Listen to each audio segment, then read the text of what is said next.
I never knew she was going through that. I would never think that he would abuse someone or she would abuse someone. They work at this charity. They always fed the homeless. They always kept great care of their kids.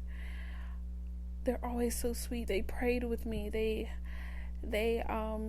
gave money to me. They gave me a meal when I was sick.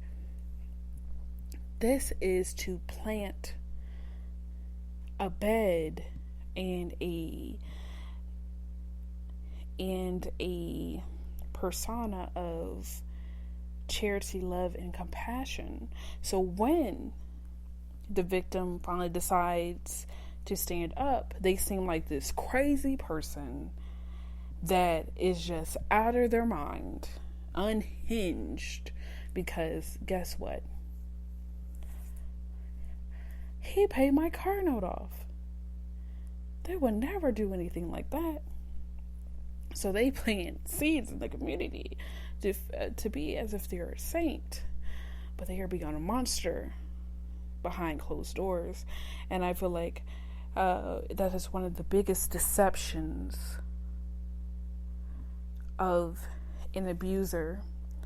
And I don't understand why people think, well, some people think that abusers are just like outright and you can pick what an abuser is, or who an abuser is, because people just feel like it's just like a textbook abuser. Oh, they're an alcoholic, they're in a poor socioeconomic status, and boom, there you go, an abuser, and they look kind of crazy. Like, abusers usually are the most well put together people externally. Have no criminal records or things like that. And the people that have made mistakes in their life aren't the abuser, right? And that's another thing too. When abusers pick prey, they will pick prey that kind of have some type of history, say a mental history. They know that they're depressed. They suffer with depression and anxiety. They'll get someone that has some sort of thing that they can spin off to fit their narrative when they begin to destroy you. They pick something, they find something that they consider a flaw, and they milk that to their advantage to deceive those that are around you, family, friends, associates, co-workers, so that they can continue to destroy you. Basically, this is isolation, you all. And let's start picking out these signs when we see things that are going on, and be very protective of your sons, daughters, uncles, aunties, mothers, fathers, and things like that. When you're seeing these signs, go forth. And remember, one of the biggest things is, no matter their relationship, please stand up for what is right. Have integrity. Because usually people have no problem with calling Billy Bob on the TV that molested kids a monster. But when it's Uncle Terry, we're going to hide it because what, he's family. And then guess what happens?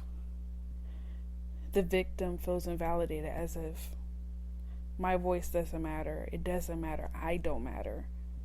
And so then again, we're speaking about generational curses continue from that type of behavior.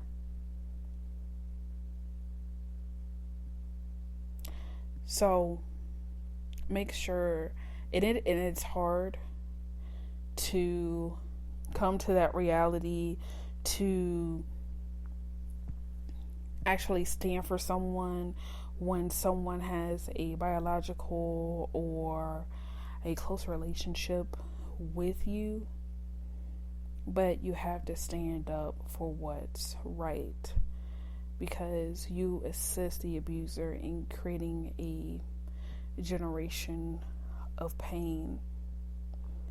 And it was something else. Just piggybacking off of the generational curse episode that we had, I remember there was this story of this young lady. She was a teenager. She told her mom that she was being raped by her boyfriend.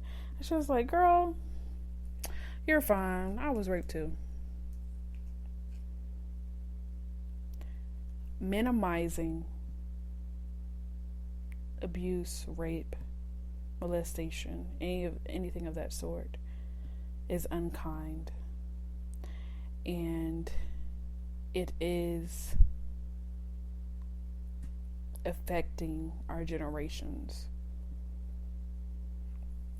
Again, that is the importance of getting healing, because when we don't have healing, we want to minimize another person's situation so we don't have to deal with our situation, because it becomes emotional if we bring up their situation and we haven't even dealt with our situation. So it's just like, oh no, let's not talk about it.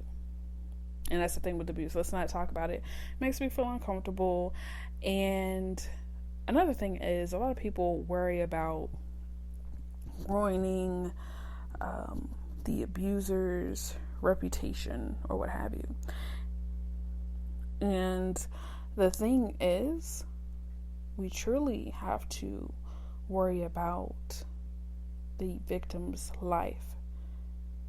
The abuser made their choice to hurt someone and do it without remorse. It is our duty as a community to stand strong and to defend those that are hurting. Period. And we must have courage. Even if you're the only one that's standing up with them, have courage.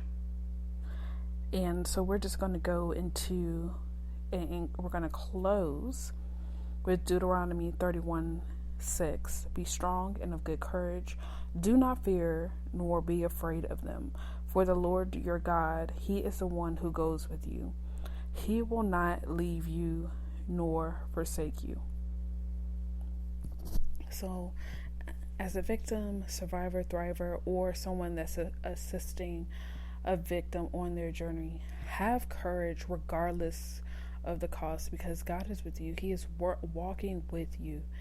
And that is the biggest thing that assisted me through this journey. It's like, oh man, I feel alone, but God is with me and I'm walking with Him. And then He brings people in your life that truly love you and want to see you heal and are encouraging to your healing process.